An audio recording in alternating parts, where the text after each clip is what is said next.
अस्सलाम वालेकुम जी, खुश आमदीद है आप सभी को हमारे फैब्रिक पेंटिंग क्लास के इस डे 8 के खूबसूरत सफ़र में।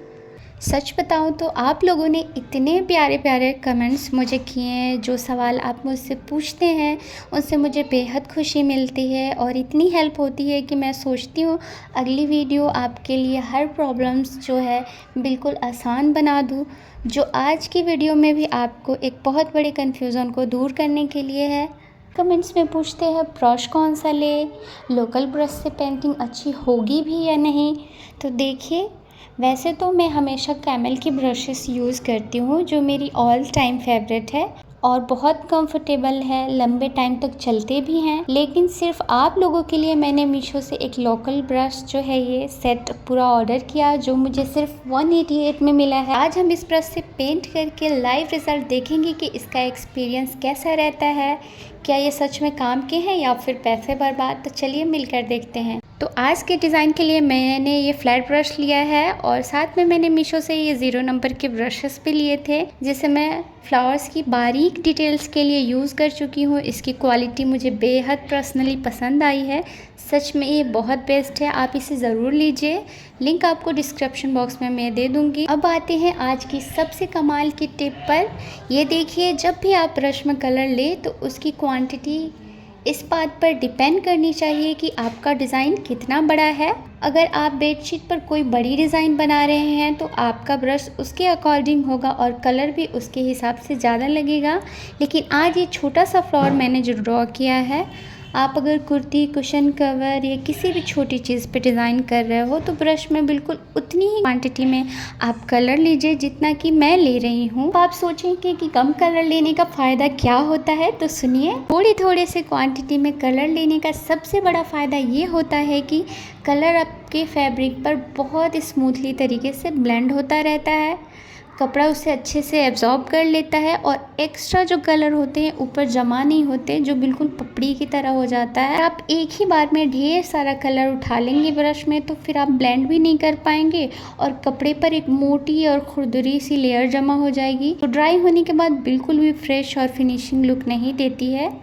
इसलिए कलर हमेशा हिसाब से लें और इस वीडियो को बिना स्किप किए पूरे ध्यान से देखिए, ताकि मैं आपको स्टेप बाय स्टेप हर चीज़ें क्लियर कर दूं।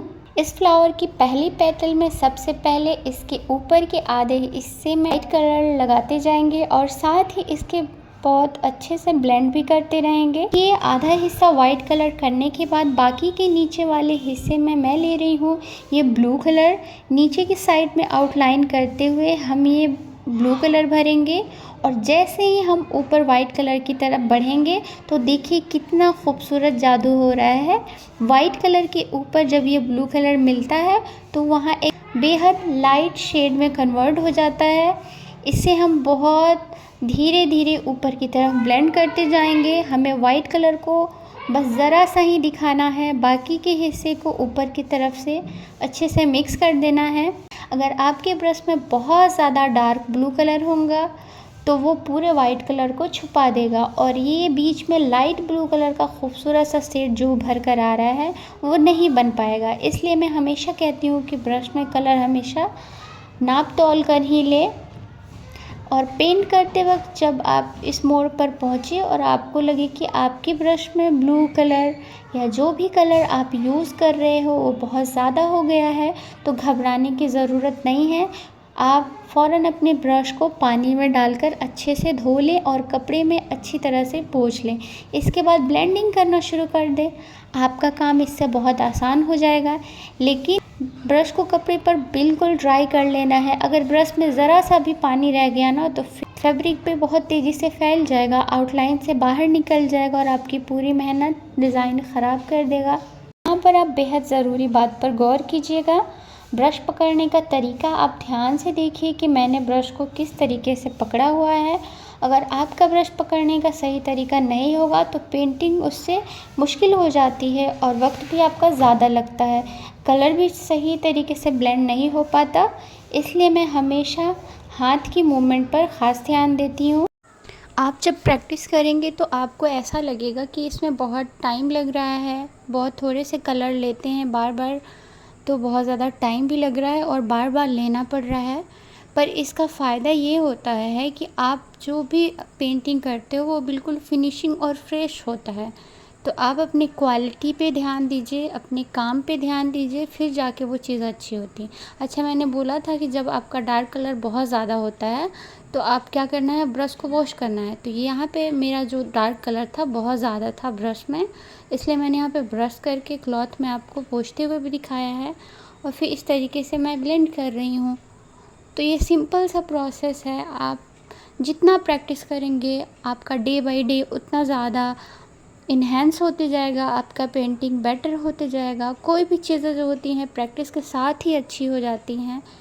विदाउट प्रैक्टिस आप कुछ नहीं कर पाओगे। अब बात कर लेते हैं हम अपनी इस ब्रश के बारे में, जो है हमारी 188 की ये लोकल ब्रश।